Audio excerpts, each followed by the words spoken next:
Welcome back to Cast Me to Hell with me, Seb. And with me, Robbie. And we are here with episode 60, the big 6-0. Yep, the big 6-0. And we are looking at our top 3 summer horrors. Well, the end of summer is kind of upon us. So we thought we would reflect over the season with some of our kind of favourite films. Well, how did you interpret this? Because whenever we do these kind of things, we never say to each other what we sometimes talk about it a little bit, so we tried to hone it down a bit. But I think, and you know, if you've listened to these kind of things before, you know, we've covered them in different ways. Like In Memoriam was one where we chose out different scenes, and sometimes it is just top 5, top 3. You know, we've done all kinds of different ones, and I think the fun of it is the fact that we both might think of it in different ways. Now, with this one, when I came to you with this episode. And we did say but what is it kind of thing? And I kind of thought you could interpret it like summer horrors any way you want. It could be films you like to watch in the summer, films that are set in the summer, films that are like blockbuster films, like summer. When in the summer you expect to go to the cinema and see some blockbusters, it might be big summer films like that. It could be some films that remind you of something you've done, like in summer. It could be films that are set in like the heat or set in the woods and places you think that you might go in the summer. There are loads of different ways that you could interpret this. And this is why I thought it's quite fun, because it's not pinned down to just one specifically. Okay. You know what I mean? If we say like best deaths in Nightmare on Elm Street, there's not really much else to go except the best deaths in Nightmare on Elm Street. Yeah, there's not much wiggle room, is there? And it's always enjoyable doing these little top 3 ones. We get to think about our ideas and think about what kind of, if we've got any reasons behind them or memories, and they're always sometimes have a nice trip down memory lane or things like that for us, or just ones that we've found recently or people might learn some kind of ones that you didn't quite expect to see. Yeah, definitely. So as always, before we jump into our top 3, remember that we are celebrating our 2-year anniversary. So over on our Instagram and our Twitter at CMTH Podcast, we're running a really cool competition. We've got a Hellfire Club t-shirt to give away, a Jason Voorhees keychain. And if you listen to our Rec episode, we have a 100 must-see horror movies scratch poster we're giving away as well. So it's a little horror bundle. All you've got to do is follow us on the social media and follow the steps. As always, thank you for listening to the show, both new and old subscribers. And remember to hit the subscribe button. And if you could leave us a lovely review, it always helps us grow. I can't remember who started this last time, so I'm going to be a gentleman and I'm going to hand it over to you for our first pick as we kick off our top 3 summer horrors. Okay, our top 3 summer horrors. So, well, you know me with these. I've never decided until last minute. It's like me going into a restaurant. I look at many things on the menu. It's not until the person comes to ask me that I will go, that's the one I'm going with. Now, I have some that are set in place. Now, obviously, there were so many ones going through my mind, and I'm not going to say, as always, I'm not going to say now like what they are. Maybe at the end we'll do a little honourable mention of ones that popped into our heads. I did try to avoid ones that I talked about previously in the past. Yes, because we've done these a few times. I didn't want to retread old ground, but there is one that I'm not sure I might have talked about in the past. But for me, it had to be on this list. I'm gonna save that for my last one, my final one later on.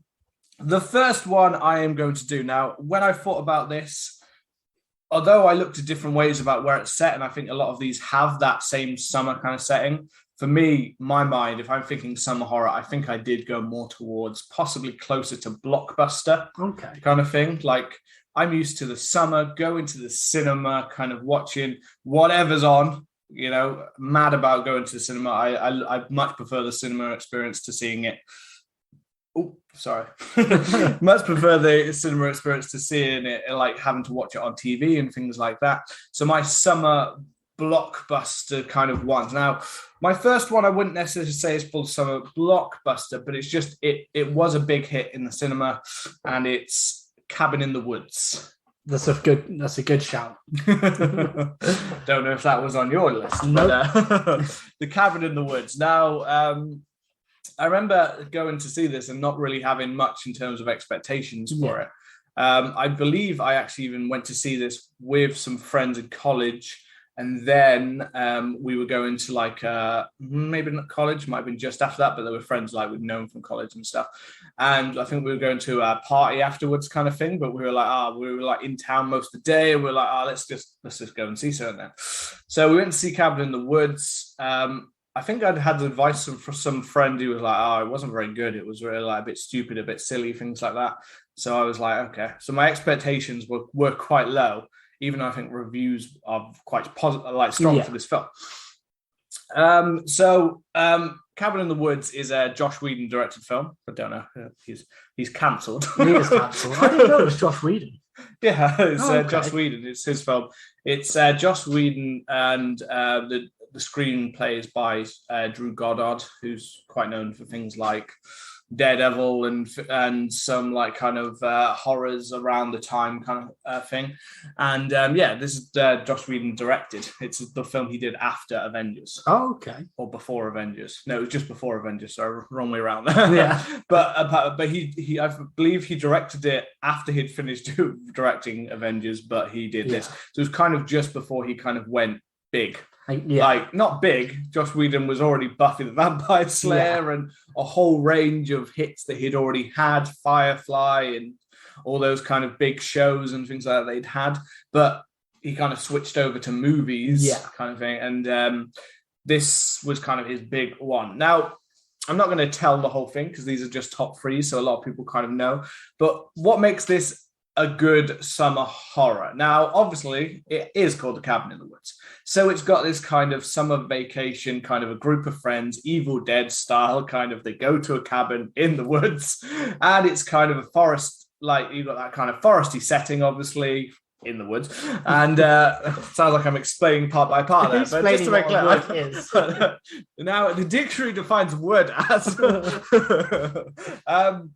But yeah, it's got a range of, it's got, again, Chris Hemsworth before he went big. Yeah. Again, from like Avengers and Thor. He'd already been in Thor that same summer. So it was already kind of, that was his summer kind of thing to get him started. It's got a range of actors. Each one kind of plays a different kind of trope that you'd expect. Chris Hemsworth is the jock. He's the asshole jock kind of character. He's cocky. He's a bit of an asshole. You know what I mean? You've got kind of the smart best friend. You've got the stoner guy. You've got the final girl. I love the stoner guy.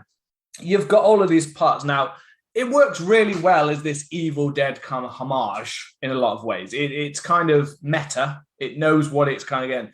It doesn't get fully meta until we get to the end of the film. Yeah. Now, like before that, obviously, there's a range of cool deaths. I think Chris Hemsworth probably actually is the start one because he's such a jockey kind of asshole that they play it up to such a high level that he believes that he can jump a gorge on a motorcycle. Now, now technically, I guess it is physically possible, but this is kind of when we get a big reveal, kind of getting towards it as creepier things have happened to them throughout the film. But it's weird. This film is almost kind of constantly throws you off, and it kind of feels like it's a build-up. And if it wasn't for the big ending, this would have felt like a complete, like probably a bit of a letdown of a film. Yeah, like because it feels like, but it's because Joss Whedon and Drew Goddard kind of know what they're doing. They're kind of playing with you, but constantly not giving you any answers. They're not giving you any major kills, actually, quite often. They're kind of constantly just throwing you off. So they're freaked out. They're trying to survive this. They've made it to there, and it's just the fact Chris Hemsworth character jumps Gord, and they think, oh shit, he's actually made it. And then this is the big reveal that there's something bigger going on here because boom, he hits into this kind of wall, this kind of like barrier kind of thing, you know, very sci-fi. And suddenly we've gone from just a horror kind of supernatural horror to actually, are we in a sci-fi? Because that is like a kind of almost like a laser kind of barrier kind of thing that suddenly appears and he just explodes and you see him drop down to the ground. This is when we get more and more of an idea of what might be going on. And the main thing, and this is why I think it's kind of an ultimate kind of horror, because it is the ultimate kind of, we're going to take a bit of everything and just throw it at you. Yeah. Now, the last 20 minutes of this film are just fucking insane. Well, funnily enough, I actually remember I saw this after you. I was trying to think if I saw it with you, but I didn't, because I remember you telling me about not the. You won't give. I think you might have been at the same party. We were talking. People were talking about it at the party afterwards, going, "That was actually fucking like crazy." Yeah, but you were telling me about the ending and about how blood-filled it is. Obviously, I don't want to give any spoilers away. I know it is an old film, but if you haven't seen it, then and you go in blind, like I did, because I didn't really watch the trailer, you know, and it has that kind of like, okay, this is just going to be a standard, slasher romp. You know, we have some people, we have them encountering some creepy person at a gas station on the way, and they find stuff in the basement of the cabin, and it's kind of set up as a standard kind of slasher horror film. And then we have that big subversion, like you said, which I absolutely loved. I've watched it, several times since the cinema, and it never gets old for me. I haven't actually watched it in quite a long time now. I didn't rewatch it for this reason. It made me want to rewatch it, but I haven't actually rewatched it. I was just remembering the whole, when you get Richard Jenkins and Sigourney Weaver and Bradley Whitford out of Get Out and things like that you might know him from. You get that bit where you've got this kind of siding bit where you keep seeing, you start to learn a bit about the actual people that are watching them and kind of looking at what they're doing, and you get this whole, and it does kind of throw you off, because you think you're in one film and suddenly you're in a completely different film. It's so cool. And then at one point you're thinking, oh, was this actually a horror, or was this actually a sci-fi now? And then at the end, it's like, no, this is a horror. This is a full-on horror where you get all of these. Basically, it's like I don't know. It's an old film. I don't know. I think we can give spoilers. It's 11 years old, I think. Now. Yeah. Okay, let's give away one spoiler. Basically, they are keeping inside of this experimental thing. They are keeping basically, what I'll just say is like copies of probably every famous horror creature you can ever think of appears in some way at the end of this film. Yeah. How that kind of plays out, I will leave for you to go and watch. But seriously, if just this scene alone, if you're a horror fan, that this will make it for you. You might find a good portions of the film a little bit like maybe boring, building up to it kind of thing. You might be like, we've seen this, we've done this is really big. But that's kind of the point. Yeah. I think is why it has such a big payoff at the end. Even with an even bigger bit, which goes beyond supernatural, the final scene is like, what the fuck is happening? Like, I know for some people that final scene is one of those, like, it kind of ruins the rest of it for them. Like, it's that scene that kind of like takes them out of it. They were like, that bit was fine, but the last scene is kind of this kind of proper, like, I don't know, like world-ending kind of thing. I kind of get it. And there's a whole, because there's a whole mystery about why are they doing this to people, which gets revealed, and there's actually a very important reason why they're doing it. And I really get the ending and some people's frustrations with it, maybe. And I think for me, like, if Netflix or a streaming service was able to pick up Cabin in the Woods and do it with, each episode was about a different kind of horror thing, I think there's really cool scope there for it, Oh yeah. I think there's amazing. Like most of the characters you see, you only get quick glimpses. Actually, to be fair, because it's all so quick and crazy. Yeah. But it's really impressively done. I do think a story of that. It's almost sad that it kind of brings it to a complete story at the end, because that is kind of a big part of like seeing all of this. It's like you actually would have liked to see more, but it is very cleverly done. It's very funny at times as well. Joss Whedon does have a very good way with kind of dialogue and things like that. He knows how to make things like punchy and funny.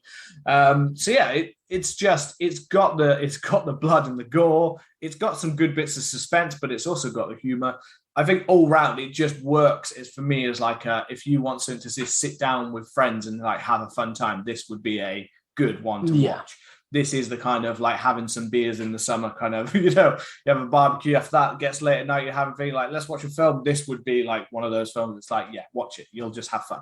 Yeah. Awesome, man. So my first choice is Society. I don't know if you've ever seen it. It's directed by Brian Yuzna, and it was written by Woody Keith and Rick Fry. Nope, I don't know this film. It's a very interesting film because it was originally released in 1989 in the UK or Europe, and it was really well received in Europe.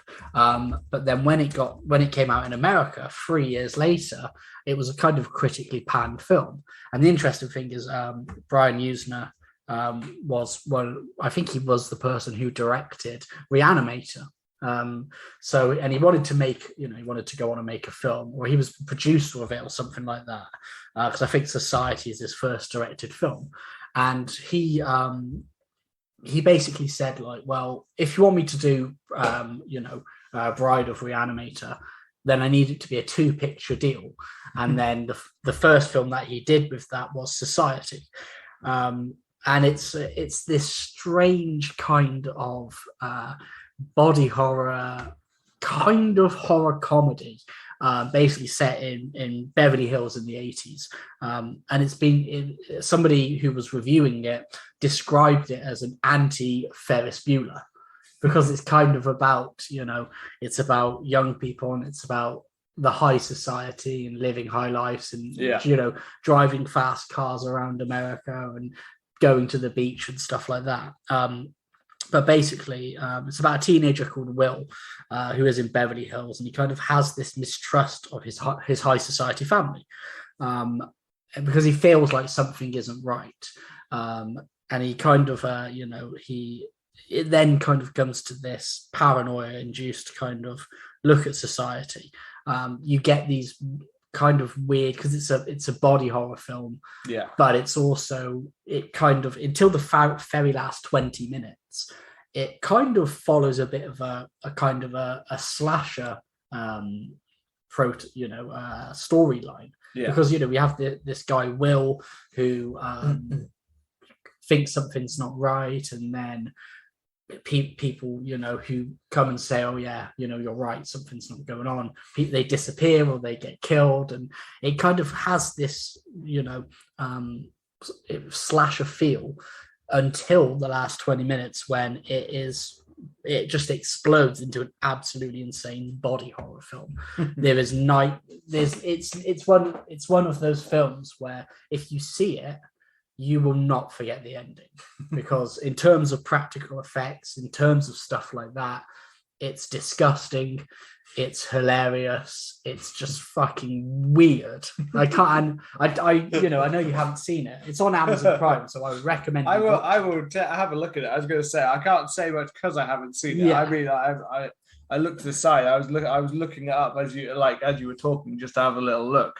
But it sounds cool. Fucking weird, and because it looks at this, it's kind of a satire of 80s America, and from my understanding, is 80s America was all kind of about looking at like going back to like 1950s values and stuff like that, and it's kind of a satire of that.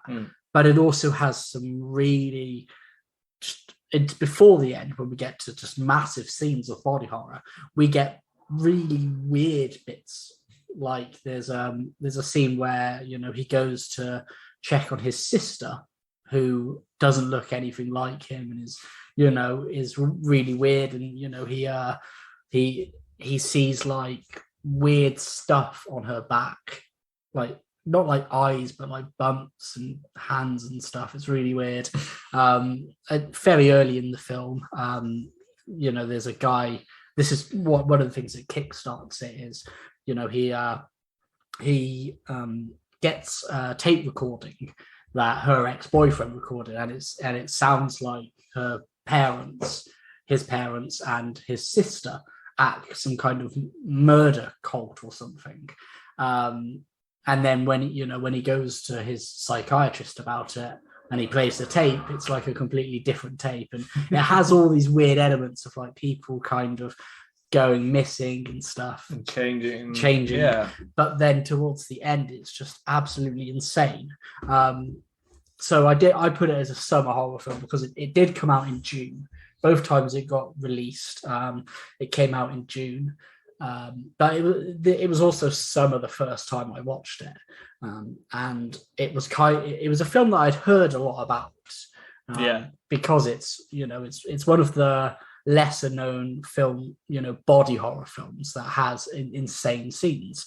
And I checked it out one summer when it was ridiculously sweaty and gross, and it fit with the film. By the end of it, I was feeling fucking horrid, disgusted, and I was like, okay, I need, and it's a film where I've watched a lot of films, and sometimes they don't blend in, they all blend into one, or you'll watch a film and you'll completely forget about it. But this film, I remember the ending. I think I've seen it 3 times maybe. Really? And every time, I basically watch it every summer now. I will check it out on Amazon Prime. That's UK Amazon Prime. Amazon Prime UK. Although I was just looking at the film here, and I just seen someone called Screaming Mad George, who did the special effects. Yeah, Screaming Mad George, who did the special I've never heard of her before. Again, a female at that point doing like being in charge of a lot of the special effects and stuff. You get used to these same kind of male kind of figures. So I was just very drawn in by Screaming Mad George, which is not her actual name. And I know Joji Tani, Japanese heritage. But still, I was just looking at like Screaming Mad George is such an insane name to give yourself. So I kind of got thrown off there by looking at it. But I thought it was a woman. It's not a woman. I'm sorry, the picture. Yeah, that's a very feminine looking picture. It says his on the thing though, so I'm a bit confused. Maybe there's something. Maybe the circle. I don't quite know here. This is why I shouldn't talk about things I haven't looked at before. But a lot of Predator. Yeah, Predator, Dream Warriors. I've never heard of Screaming Mad George before. Yeah, I'd heard of Screaming Mad George before. But it's honestly, Society is such a. It's such a great film, and it's got some really sharp social commentary in there. But then you also have this. It kind of draws you in with this intrigue, but it's also shot well. It's written well, and it does kind of feel like that anti-Ferris Bueller, because it is. A lot of the characters in this are teenagers. There are scenes at school, and I don't know. I just have such a love for this film, But over to you for the next one. Cool. Right. So my number 2 choice. This was the one that was like, oh, which one do I go for? Do I want to go for this kind of one? I was still sticking to my blockbustery kind of ish theme, like Cabin in the Woods. I'm not saying blockbuster, but it had a fair enough budget to it to be a blockbuster, and it was released in the heart of summer, kind of. Yeah. So 2011. I think I am gonna go with Piranha 3D. That I was gonna choose that. Yeah, I love that film. So I'm sure we did see this one together. Yeah, we did. Yeah, we went with a bunch of friends when we saw this. Now, obviously, Piranha 3D is a reboot, remake kind of area of the Piranha franchise. It did have one sequel following this, Piranha 3 Double D, which was basically, pretty much the same thing repeated again. Yeah. It had this one had it had better write-ups for this first one. People were a bit more into it because one, it was at the heart of the 3D kind of invigoration. It came following Avatar's the main one you point towards. It came following Avatar in 2009. So it was right at the heart of all of this kind of madness of 3D films, where pretty much every film started getting a 3D release of some kind. In eye-popping 3D. In eye-popping 3D. Films that didn't even need it were sometimes getting 3D films.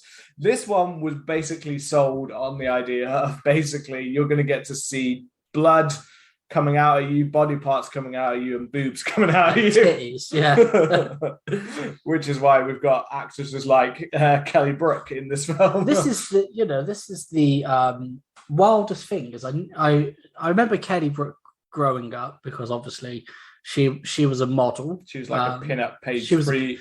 UK page 3 girl was a newspaper called The Sun. Used to have on page 3. It used to have a naked woman every day, basically. Yeah, not fully, but tits out.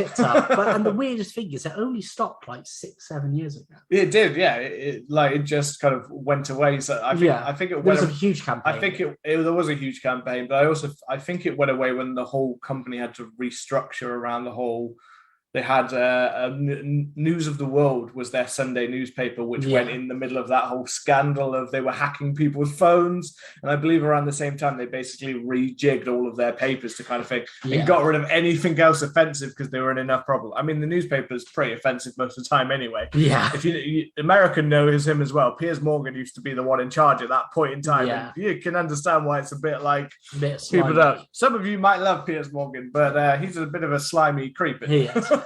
But going back to Kelly Brook is, so obviously I knew her growing up as this kind of like pin-up model. Yeah. But since driving, the pretty much the only radio station I listen to in my car is Heart. Yeah. And she's like a radio host on Heart now. Yeah. Which is weird. But then I watched this film maybe like a few months ago, and I was just like, "What the fuck is Kelly Brook doing in this film?" So yeah, it's quite a weird thing. And she has quite a big role as well. She has a big role, but she is a little bit just there to be the big boobs. Yeah, she's there just to be the big boobs. She has more of a role than I realized. I mean, the female power here comes from Elizabeth Shue, who a lot of people know from loads of things. The Boys. She was in the first season of The Boys. Yeah. From Rob looked there a bit like, is yeah, I was thinking, oh yes. Karate Kid, the first one. She was the female in Karate Kid, the first ever one. She was the female in the Karate Kid. She was the only one. The only female. Maybe. Probably. I actually can't think of any apart from his mum. I can't think of any other female in Karate Kid. She was in the first one. I believe she was gone by the second one. But yeah. Did she come back for Cobra Kai? No, she hasn't come back for Cobra Kai. I don't think so. I haven't watched Cobra Kai. That's very interesting. I'm sure I keep looking at it because they brought basically every single person back. I think, but then again, they wouldn't necessarily have to because they did recast her in the second film and the third film. So maybe I think she was only in the first film, Elizabeth Shue. I think she had a similar thing in Back to the Future as well. I think Elizabeth Shue's in Back to the Future, but I don't know if in that case, I think she was the one that replaced the actress in the first one in that case. She's known as the replacer. Now Richard Dreyfuss is probably in my mind. Now we have this very callback to Jaws in the kind of opening, which again, Jaws is one I didn't mention, and I assume you haven't mentioned. No, I didn't. Jaws to me, Steven Spielberg is like the master of this. Jaws would probably be my ultimate, would probably be the ultimate. There's only one other film that I think would be the ultimate kind of summer horror, and Jaws is probably the most classic and probably the best of them. Probably. Because it just embodies summer in every way. It's summer holidays, all those kind of bars. Yeah. So we have a nice throwback of Richard Dreyfuss at the start of this film, which lets you know straight away what you're in for, kind of thing. We have him fishing on a boat, and we start to get this weird kind of tidal wave, which turns into like a whirlpool. Yeah. And his boat's getting like flung around, and in eye-popping 3D. We watched it in eye-popping 3D. Pop my eyes. Richard Dreyfuss's face coming right in your face. You know? Yeah. His crotch. Just right in your eyes. When he hangs dong. But yeah, we basically have this kind of Jaws joke with Richard Dreyfuss kind of thing, and I swear he says like, we're going to need a bigger boat, or so he makes jokes like that kind of thing. You know, this film is completely on the nose. It's not trying to hide away from it. It's completely, you know, I even forgot it's the second one, Free Double D, which is Ving Rhames. Ving Rhames. No, he's in this one. He's in this one. No, it's because Ving Rhames, but he comes back with like a leg or something, looking like with gun leg or something. Yeah. No, it's who's in the second one? David Hasselhoff. There we go. I blanked. I could see his face. I was literally in my mind. I could just see David Hasselhoff's face staring at me. Yeah. He came to you in a dream. He just was. He was calling to me. Remember it, Seb. Remember. Telling me to. No, David Hasselhoff. But he's in the sequel. I think this one he's in the sequel. Yeah, because he's kind of a big like cameo, but also kind of is a role in its own kind of thing. But anyway, Richard Dreyfuss basically gets pulled into the water and basically gets completely like eaten apart by these. And you see like the guts kind of jump out, I think, out of the water kind of thing.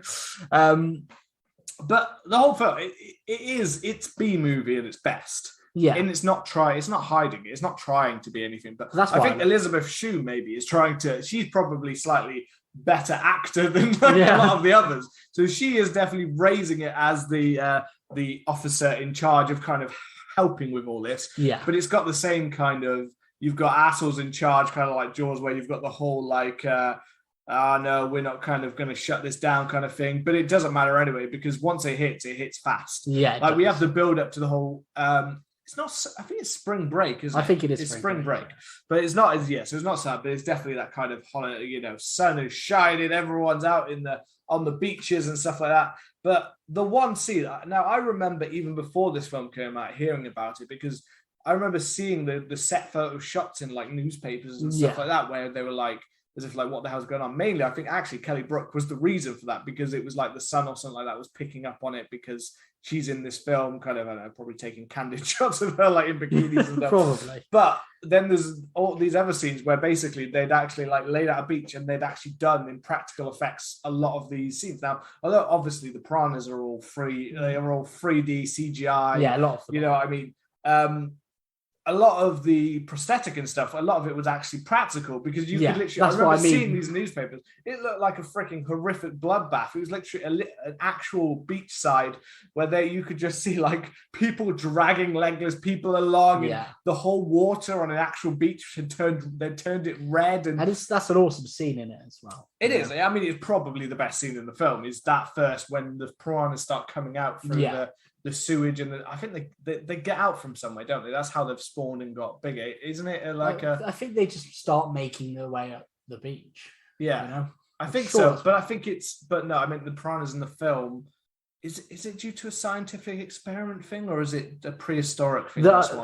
If I remember right, I mean I watched it a few months ago. They are prehistoric. Yeah, and they were in this like cavern, and they basically stayed alive by cannibalism and just grew bigger and bigger and bred, and then there was an earthquake or something which unleashed them. Because this is my other choice was a very similar film. Okay, and that's The Meg. That was my other choice. No, that's a good one. That was one that I was considering as well, because I remember seeing that in that kind of format kind of thing, and that had a prehistoric, obviously underneath the water. I mean, this film kind of speaks to itself. It's not like it's a film, I think, I can't really talk about too much of it, because the plot is not a lot there. The plot. It's basically like, let's get like Kelly Brook and several other kind of, I don't know, if like models or porn stars or whatever they were on a boat with Jerry O'Connell, who's great as this sleazy dirtbag porn producer kind of. Such a dirtbag. On the boat. But he does play the role perfectly. No, that's what I mean. He is very good. No, it's cooler that like it has these kind of cool shots, but it just is. It is. I mean, the 3D and like the death, the gore, the sunny beaches, the beautiful people that they just throw into the film to be mutilated. Yeah. The gore is to a good standard as well. I think there's a scene when you get to see the piranha actually go through someone. Yeah, you do. Well, I think that, I don't know if it's their mouth or if you're seeing it from a different end or things like that, but I think you get to see the piranha come out through someone. You get to see the thing. Ving Rhames always good, as you mentioned before. Yeah. He hasn't got his gun legs in this one, but the sequel does. I'm 99% sure we see Jerry O'Connell's cock get. Oh, we do, yeah. We see Jerry O'Connell's dick get eaten. He hangs brain, but the brain is removed. You get to see 3D penis. So there you go. Somebody sold on that. What more could you want? What more could you want? Jerry O'Connell's 3D penis in your face. But that's the cool thing about it, is it doesn't hide away from being a B movie. It's just about setting up cool kills and cool shots and stuff. I think this is why I'm not saying it's well reviewed, but I don't think they were too harsh with it, because I think they knew it was clear exactly what they were trying to make. It's mad to think that because we're talking about Avatar, but it's mad to think that James Cameron made one of these films. James Cameron made he made the original. Yeah, and I was considering putting the original on my list. Yeah, because long-time listeners may remember, new listeners, I grew up watching a lot of films with my dad, and we used to watch them on ITV. and then sometimes I would, sneak and watch them myself. And obviously, the original Piranha was kind of made on the back of the whole Jaws hype. Yeah. And I think it was James Cameron's directorial debut, maybe. But the cool thing is, when I first watched it when I was maybe 6 or 7, and there's some scenes that really stick in my head and terrify me. So, for instance, the opening of the scene. I was going to say, I thought that was the case. It's not the original. He created the sequel. He did the sequel. Spawning. Yeah, it was his first ever film. The Spawning was a sequel. Oh, Joe Dante did the first one. That's it. Yeah, I was going to think. I was like, for some reason, I didn't think that he'd done that one. But yeah, well, I think the Spawning is where they fly. Flying killers. That's that's also known as Piranha 2, Flying Killers. But with the first one, the 1978 one, the 3 scenes that terrified me. The first one was the opening, where this young couple sneak into this, like, what they think is a disused pool, but it's actually like a military base. The piranhas are in there, so they kill them and they get into the pool. The second was an old man who's fishing by a river, and he has his feet in the water, as you do, and he's fishing. The piranhas eat his feet. I can never now dip my feet in water because of that. I was in London on the weekend, went on a boat ride up to Camden down like a narrow boat, saw somebody with their feet dipped in and thought, oh fuck, piranha's gonna get him. And the third scene that stuck out for me when I was a kid was when one of the main characters is on a raft, like a wooden raft that they've made, and piranhas are underneath them biting. And for some reason, being young as you do, I thought, if I ever find myself in that situation, I'm going to die. It's all very like you said, it was all very much a Jaws kind of knockoff. Like, even a lot of those scenes are very similar to scenes that happen, and even the poster that I look at now, the original. I don't think I've ever seen the original. I haven't seen it since I was young. I think I have seen one of the older. I think I might have seen James Cameron's The Spawning, or Flying Killers, but I don't ever see the original. But even look at the poster now, it's got a woman on that kind of Lido kind of thing. This piranha's coming up from underneath. You know what I mean? That it's very, very Jaws, and it's one of Joe Dante's earliest films. So James Cameron and Joe Dante came up from Piranha, so it's not a bad thing. They gave us 2 fantastic directors, started their careers. So that's not a bad thing at all for me. With the humble Piranha. Yeah, in fact, Piranha 3D has a 74% on Rotten Tomatoes. That's pretty good for this kind of film. Most of these kind of would not get such a high, but I think this, and it's a little bit different with the sequel, because this one, it knows exactly what it's doing, and it just tries to purely have fun with it. It's blood and gore, and it's boobies, and it's dicks being bit off and eating in your face. It knows how to have fun with it. I think the sequel, and the reason the sequel didn't do as well, one, because the sequel came out closer to when people had now been like, fuck 3D now. I'm tired of this now. But also because the sequel was just not, it just didn't have the same, it was trying too hard. It almost went too far with it. It tried too hard to be David Hasselhoff and the gun legs and all those kind of things that I remember of it. But it just felt, I remember the sequel feeling like, although it's fun, it just still felt like it was just trying too hard to be kind of crazy and zany and like the original. But it also just felt like almost exactly the same film, just with different people to get eaten. I remember it being at a water park, but I mean, I it was at a water park. I need to watch it again. It was a lot of David Hasselhoff scenes as well. I remember he was a bigger than just a little cameo. He was kind of quite a big part of the plot. Right, your second one along. So I'm gonna switch the pace now from the horror comedy that we've just been speaking of, and I'm gonna go for Summer of '84. Which is from 2018, so it's a relatively newer film. Okay. And this was Shudder's second biggest film of 2018.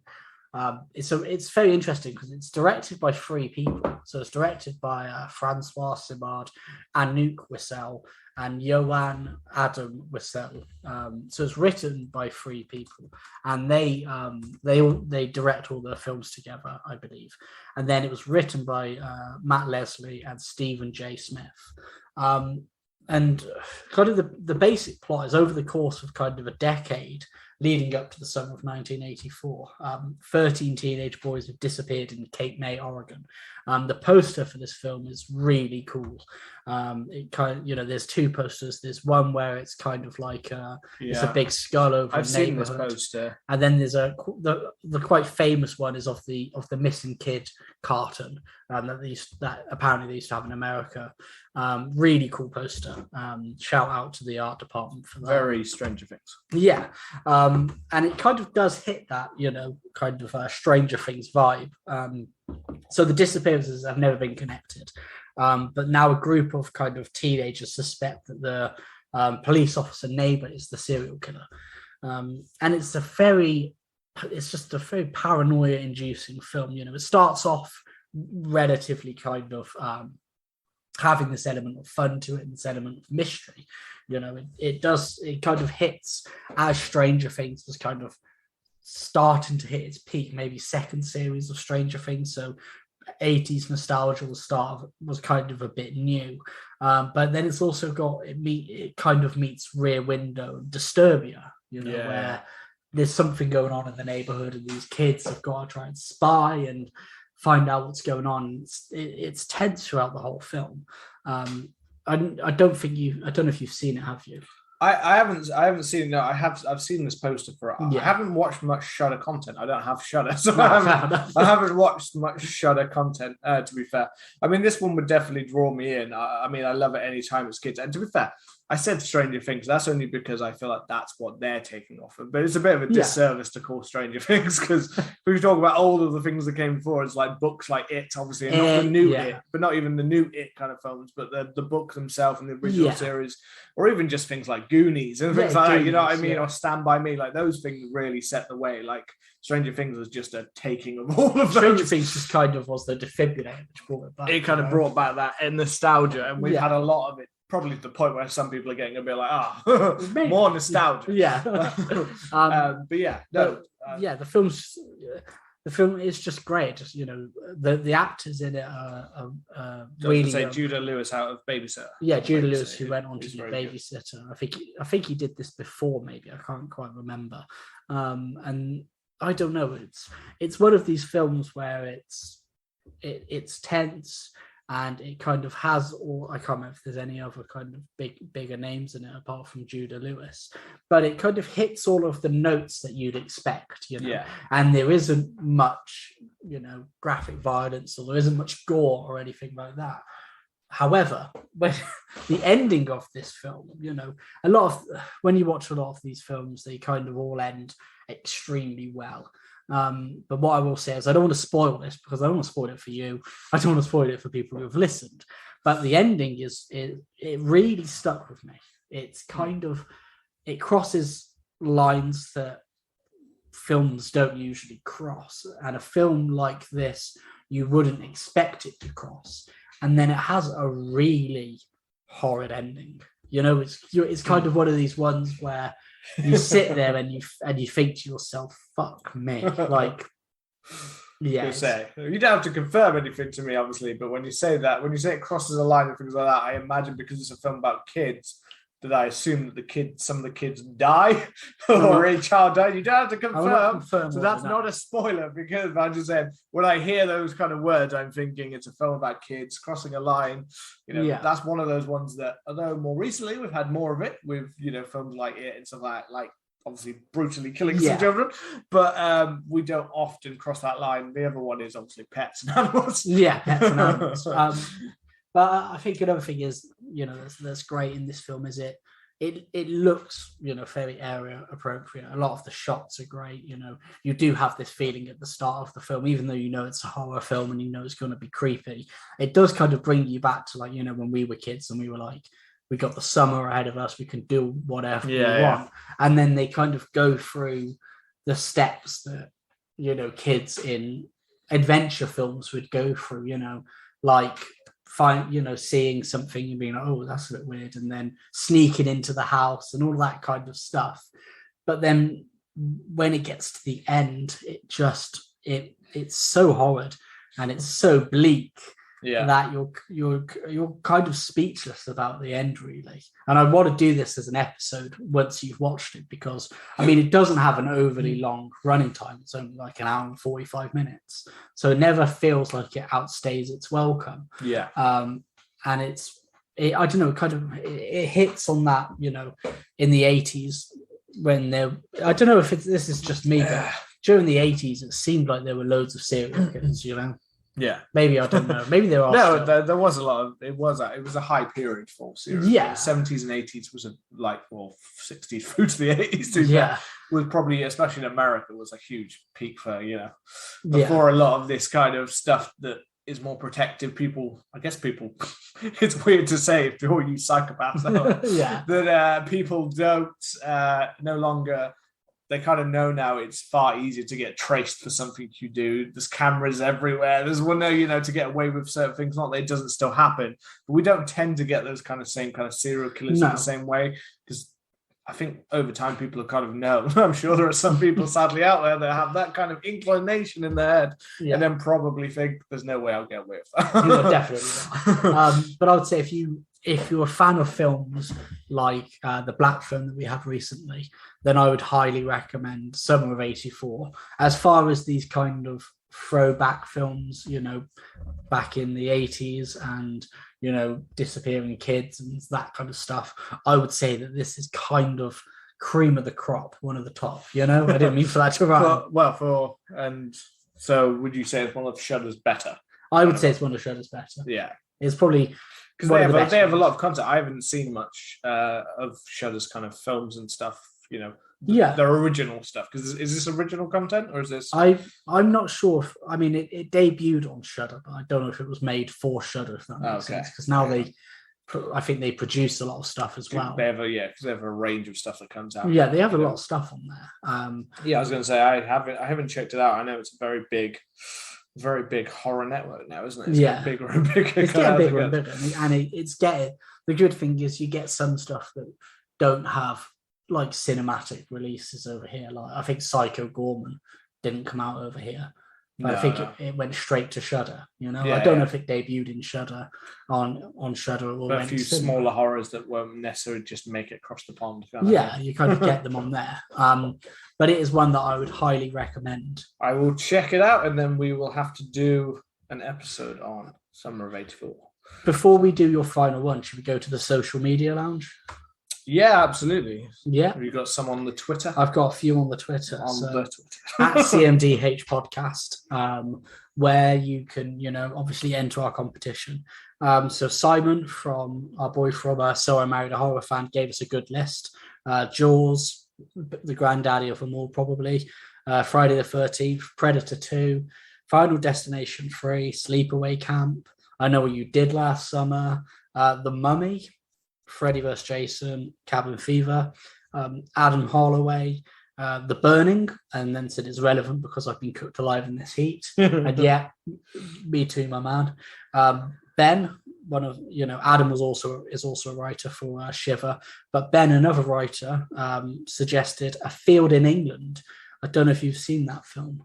A Field in England. That's Ben Wheatley. Yeah, I haven't seen it, but he said it's good. And then I can't quite pronounce this one. Crustacea, maybe. Could you try? Crustacea, yeah, I think so. Suggested Midsummer, which we have done an episode on. We have done Midsummer. I think that was our first divisive films. Was Midsummer. It was, yeah. It was. Yeah, we've done Midsummer and The Lighthouse. And The Lighthouse. Two divisive films. Yeah. In fact, I saw, just throw it out, I saw a list today. I think, I don't know, I think it's IGN or somewhere. They did a list of A24's best kind of horror films. The best that they've made so far. And because I think they were adding, not necessarily a horror film, but Everything Everywhere All at Once, which I haven't seen, but I do want to watch.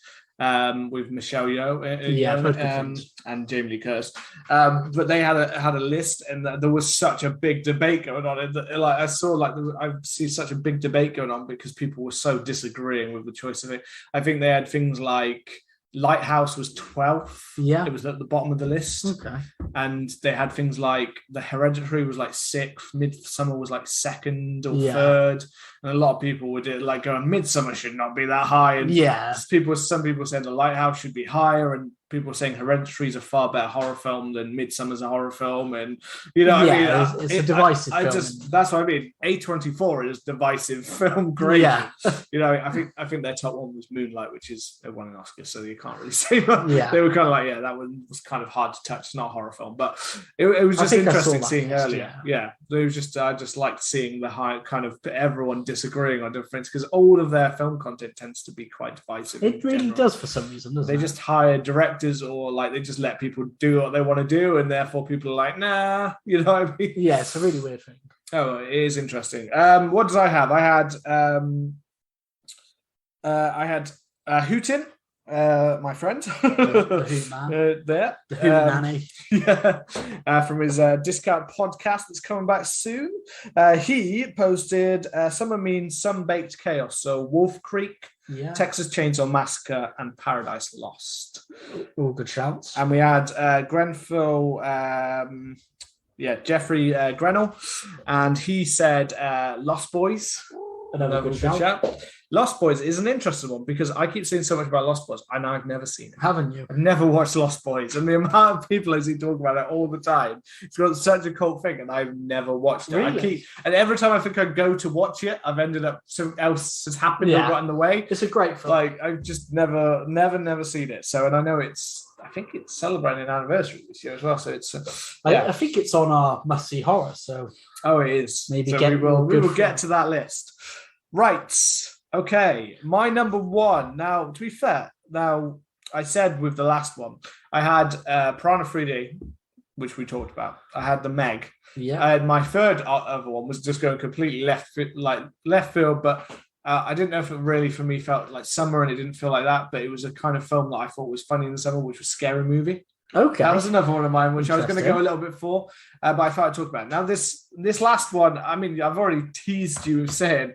But for me, I've stuck with blockbusters, and therefore I think this is, and we might have talked about this one before, but if I say summer blockbuster, I just think that this is the ultimate summer blockbuster. And I said Jaws was in that similar vein. What do you think it is? Jurassic Park? It's Jurassic Park. It's Jurassic Park, isn't it? It just is. It's hard to not, I wasn't going to do it because I was like, it's so obvious, but I was like, but we're saying it's some horror, and I know it's not like full on horror kind of film. I think we did it in... It was definitely mentioned in the list before. It might have been in horror moments, not in horror films. Yeah, I think so. I think it might have been moments that we're talking about. So anyway, it's the film I'll talk about, and this is why I'm leaving it here, because it's not. But it just it's same director, Steven Spielberg, either way. But I mean, this was pretty much, when this was released in its summer debut, this became like the biggest film ever, in the world, and although it has been beaten by things like Avengers, Avatar, things that, become the biggest films of all time, I think that this is perfect, like filmmaking, but blockbuster. This is the film that defined what a blockbuster could be. It was big action, dinosaurs, that's all you need to make something exciting in some way anyway. I mean, pretty much all of these films make $1 billion, even when they're not good. Yeah. It doesn't matter because it's got dinosaurs and big. And this might not even necessarily just be Jurassic Park. This could be applied to like the franchise as a whole, that they are the ultimate kind of action adventure, but horror, suspenseful kind of one. But none of the sequels have ever done it. I think Jurassic World's the only one that got close to the original in terms of this. Yeah, in terms of like parts of like the terror and stuff you sometimes felt of the original. None of the sequels kind of got there as much, but the original, some of the scenes, and I think it's obviously easy to say that this is just an adventure film or an action film or things like that, but like certain scenes, the Raptor kitchen scene is just one of the most Hitchcockian kind of perfect kind of suspenseful horror kind of. It's children, yes, but it's, so that makes it, I think, scary in some way. But it's just the fact that they're so aware and they're so well created and well brought to life. Yeah. That just every little movement I mean, I've never seen Jurassic Park in the cinema. Obviously, the original, I don't think I've seen it. I'm not sure. I remember it was released in my eye-popping 3D, like 10 years ago, probably now. Yeah. And I can't remember whether I did go see it, but I don't think I did. Again, we talked about all the films in 3D, like Titanic was also re-released in 3D, and I was like, what? But yeah, it's just, I can't imagine being the first time I'd ever like seen that. I believe the first time I saw it was at home on a VHS tape. Yeah, it would have been at home. It was watching it like that, and I remember falling completely in love with dinosaurs. Because this was a little child. Obviously, same, badass. This film used to be on UK TV. I remember because there's a running joke in things like Father Ted, which would have probably been only a couple of years after it, things like that. But there are other times it's been noticed where basically this was such a big blockbuster that this used to get shown like at Christmas on Christmas TV. Yeah. This used to be like a prime film, like for probably like a decade, like for long enough to be grown up enough.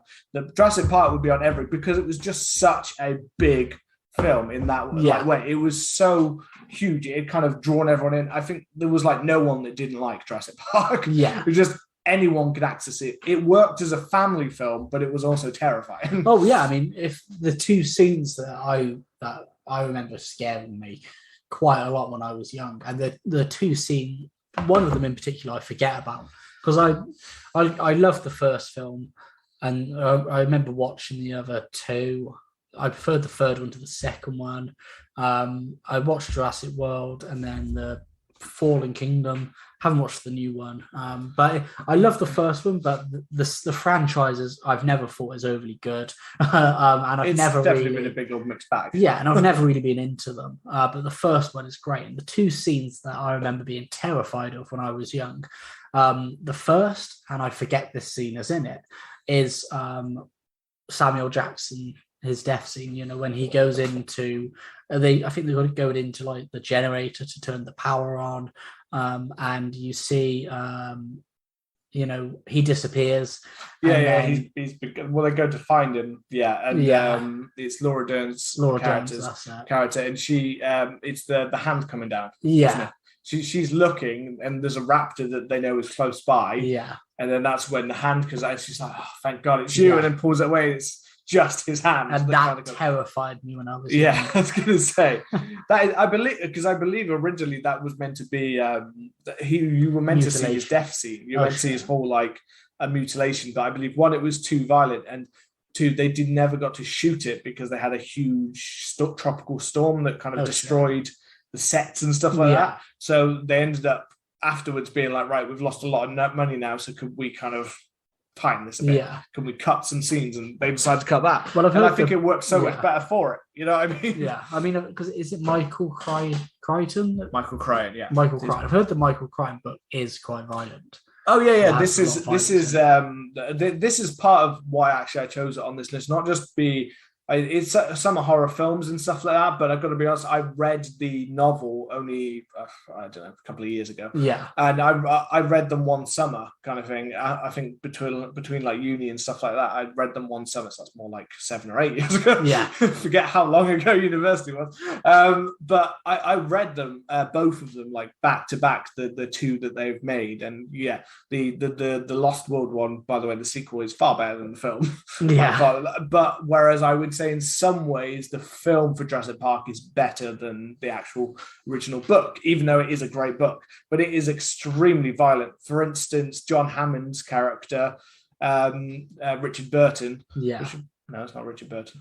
That's the wrong person. Richard. I want to say Richard Attenborough, but no, it's Attenborough. You're right. Is it? Yeah, it's Attenborough.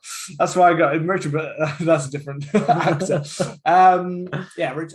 But his death in the book is literally like, he's much horrible character though. He's not this nice warm character. Yeah, I've heard he's a bit of an he's almost the main villain of the book. I spared no expense.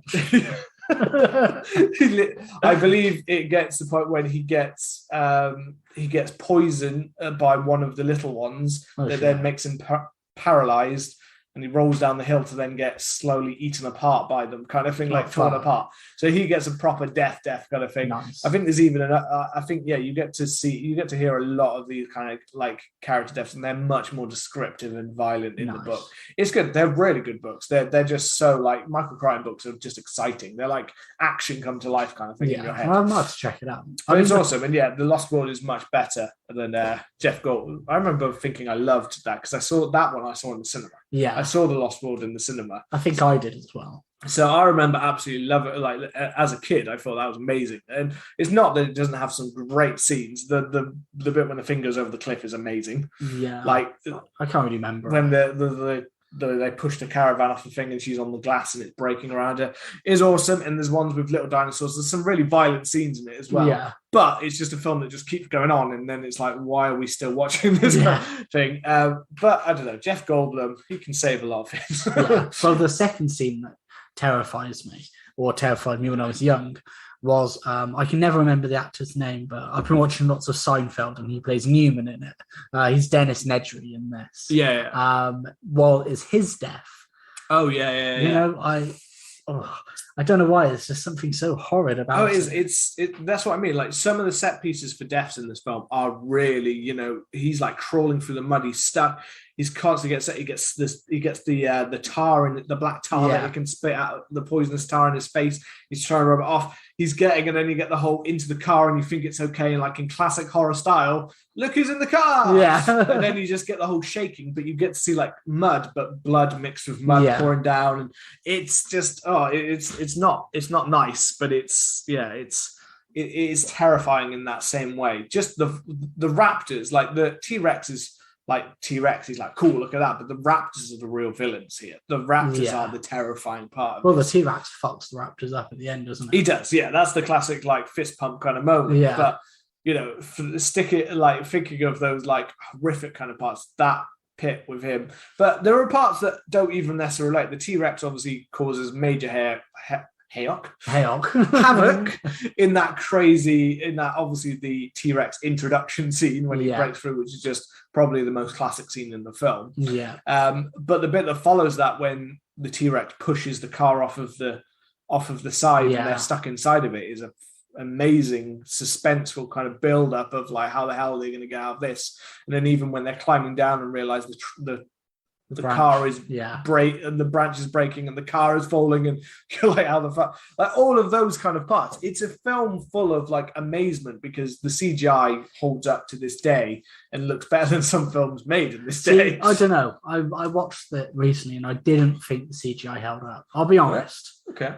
It was mainly just because everything looked like it was one colour. Maybe. I mean, this is a film from 29 years ago. So, I mean, it didn't look awful, don't get me wrong, but it was like, when a lot of people say, look, it holds up, I think like, if I can watch it, I can not be like, that's like really bad. I don't know. I don't think it's like that. I'm not saying that it holds up as in like it all looks perfectly real in that kind of way. But I'd say it holds up where I do think that some of the shots of CGI in this film, if I compared it to some shots I'm still seeing to this day in CGI, then I would go, yeah, that still looks better than that. Yeah, I agree. There are some films that look like just atrocious. You know what I mean? If I picked out a film that was made, I don't know, like 15 years later or something, I don't know, like sort of like G.I. Joe or something like that, when it had like guys in metal machinery jumping through streets and stuff, and it just looked like a cartoon. But there are like we still get shots in today in like a lot of our CGI, full everything CGI, and you kind of are at the point now where you're like, there's so much CGI in films that you're like, right, they're saving this. All of these big scenes have good CGI, and then there's some small scenes where they're like, yeah, we don't have the budget to keep pushing that much CGI, so let's just make these ones like a little bit shit because we don't have the money for it. Actually, funnily enough, I read a tweet the other day from Dwayne Johnson saying that Black Adam, it has no CGI in it. And I was thinking like, I don't know. I'm sure I saw a video of you flying, Dwayne. Yeah, there's literally where he's flying alongside two. I don't think that could be right. Yeah.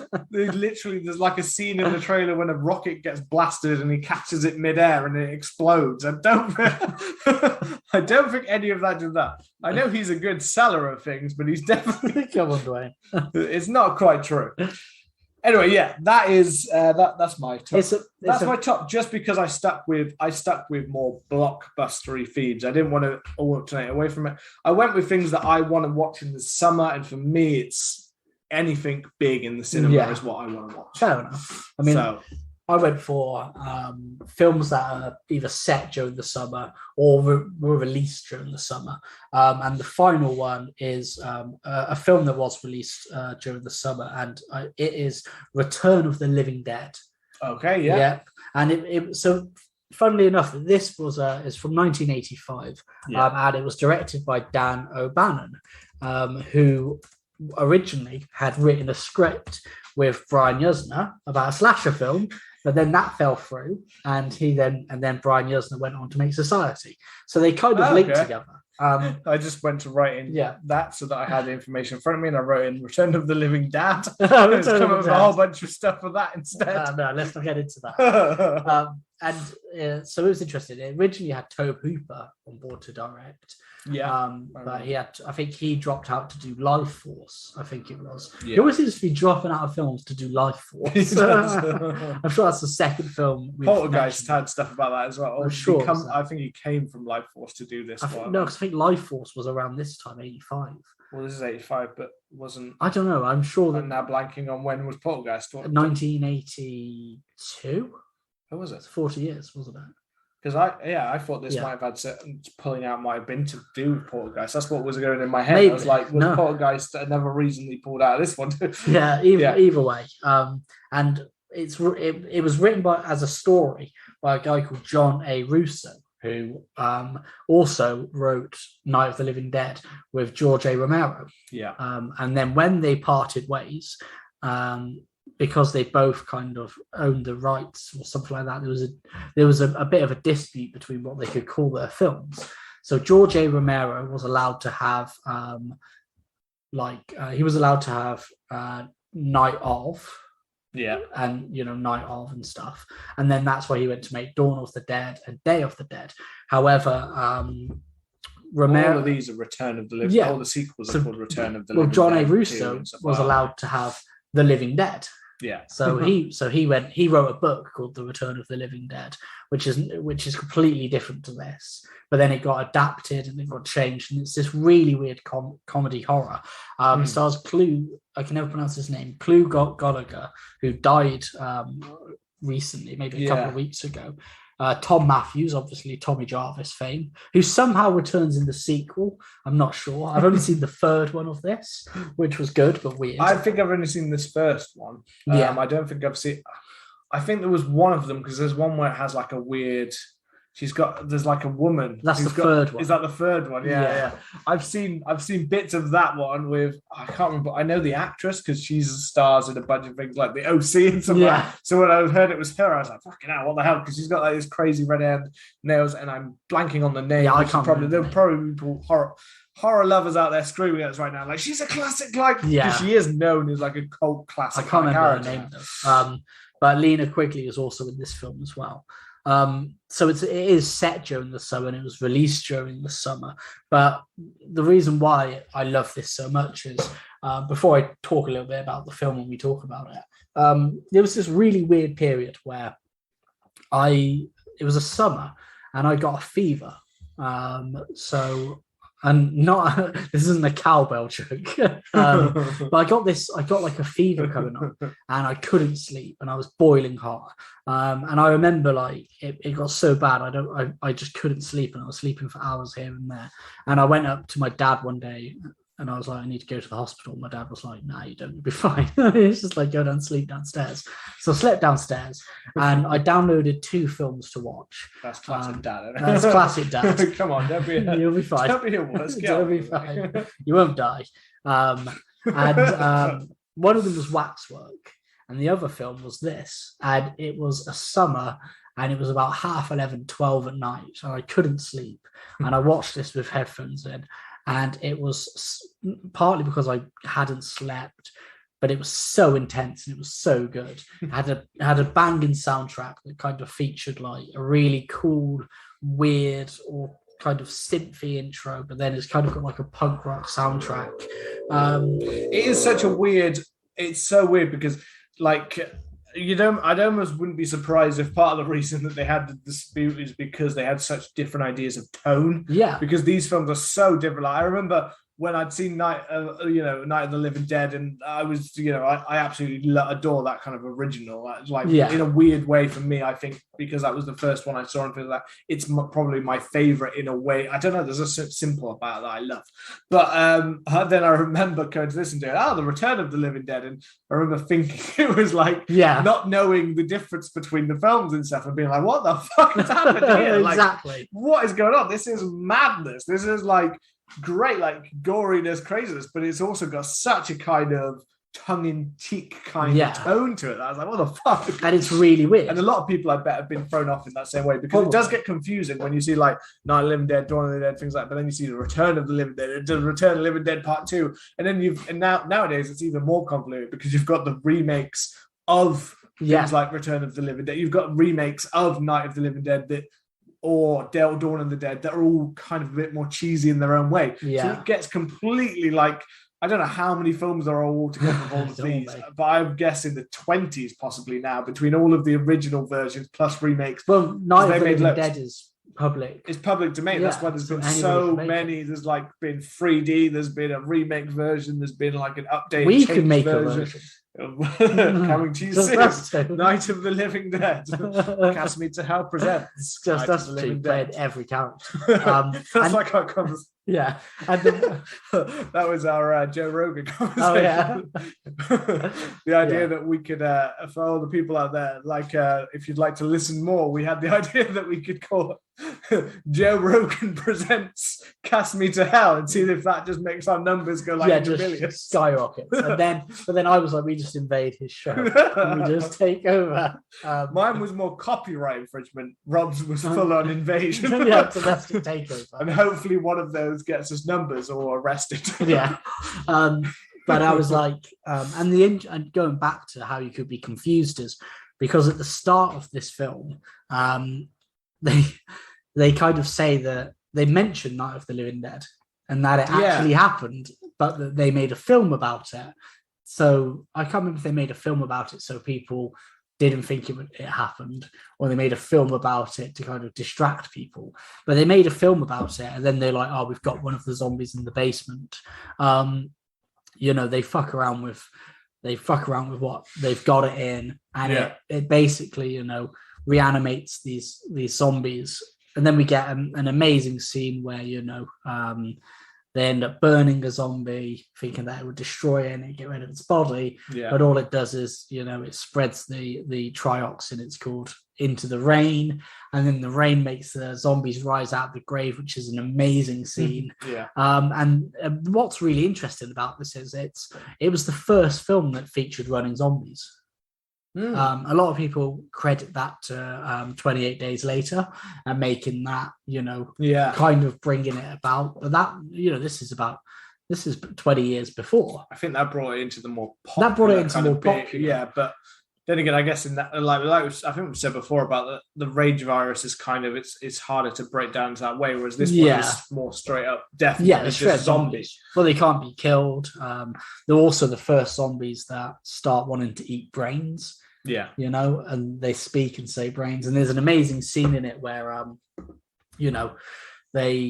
they because the main characters call like an ambulance for someone. The ambulance comes, the zombies swarm them and kill them, and then one of the zombies says, "Send another ambulance. Need more brains." And then another ambulance comes. That's what. This is such an 80s film, though, because that's why. Because obviously we'd already had Dawn and Day of the Dead by the time. Day of the Dead's later, isn't it? No, Day of the Dead came out the same week as this. And ironically enough, I think Day of the Dead had a bigger budget, but Return of the Living Dead actually beat Day of the Dead at the box office. I think, to be fair, then again, I guess it's because... I think it also took in more money. Yeah, I think that, I believe this took in 4 million and the box office was 14.2 million. And I'm not sure what Day of the Dead. Day of the Dead, I remember, I read about it the other day. I think it was 4 million that it cost. Hear me typing. That is the wrong Day of the Dead. That's the actual festival. Yeah, I'm sure. It brought in more money. So yeah, Day of the Dead brought in 34 million. Okay, so it did better. Yeah. Oh, it was made on about the same budget, 3.5 to 4, yeah. Okay. Yeah. But then that's what I mean. George A. Romero's was a much more established kind of thing. Yeah. This was definitely different than what audience would expect. But because by that point, George A. Romero, he's often, although not actually completely the creator, he is often seen as the father of zombies. Yeah, he's the godfather. You know what I mean? So a lot of people will have followed along with his kind of story and stuff. And here comes a film that's kind of left field and trying to take it in a different direction, a bit more fun, a bit more, because there's no saying that all of George A. Romero's are definitely if we're saying that this was two different tones, like this is like tongue-in-cheek, kind of tonally crazy, gory, kind of over the top. Yeah. Not saying that George A. Romero's can't be a bit over the top at times as well, but his are very... Yeah. What would be the word for kind of the... Well, by the time you get to... I wouldn't say fun. I wouldn't say fun is a word I would describe as Romero. There's a lot of social commentary. And by the time you get to Day of the Dead, I mean, Day of the Dead is my favorite of the Romero films and potentially my favorite zombie film.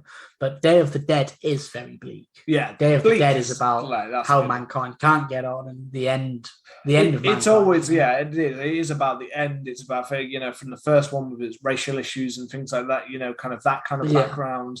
Each one has its kind of, the second one with its consumerism and social satire and that way kind of thing. Yeah. Apart from the weird, was it Gonzo song? Not Gonzo. What's the music that goes on? The classic. I can't remember. I don't know. I remember I've had that stuck in my head since we did an episode on Dawn of the Dead. I can't remember. But yeah, that music is like that's the only part that's weirdly off tone with that one. But these films, The Return of the Living Dead, are.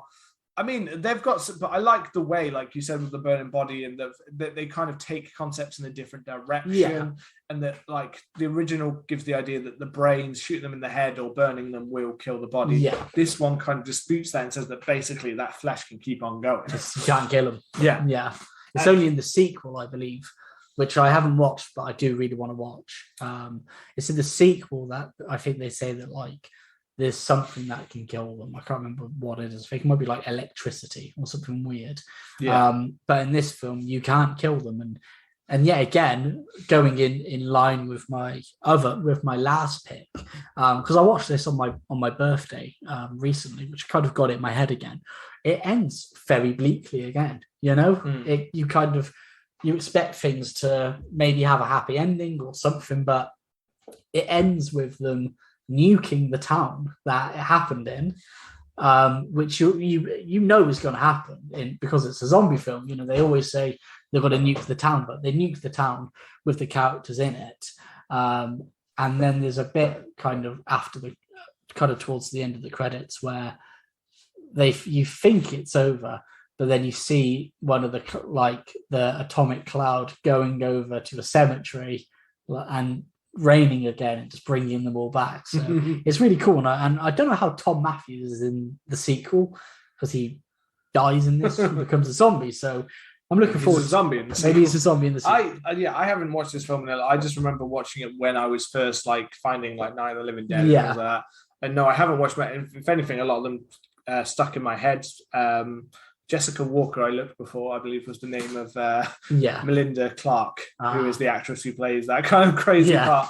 But yeah, as I said, I think I've seen parts of that one, the third one as well. So it's all a bit mashed up in my brain, of this kind of overload of zombies where I couldn't quite work out which was or wasn't, you know, kind of thing. Because there's even the remake of, which is so cheesy, in the 80s, of Night of the Living Dead. I love that. That's Tom Savini one. The Tom Savini one. But that again, you've got the Tom Savini ones too. You know what I mean? How convoluted it is to get confused between I think for a while I thought that these ones and the Tom were one and the same, and that's what I meant. I just got so confused.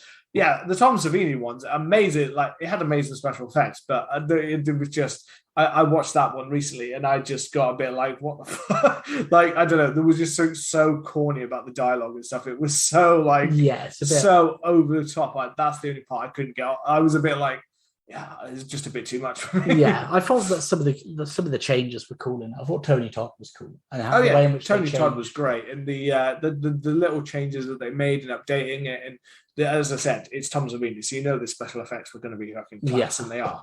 But it's just it is, and it's very different from the original again, because the original Night of the Living Dead, even the sequels that Romero made, the original Night of the Living Dead is just a bit of a more different, simple kind of film, isn't it, than what you get in the sequels. Yeah.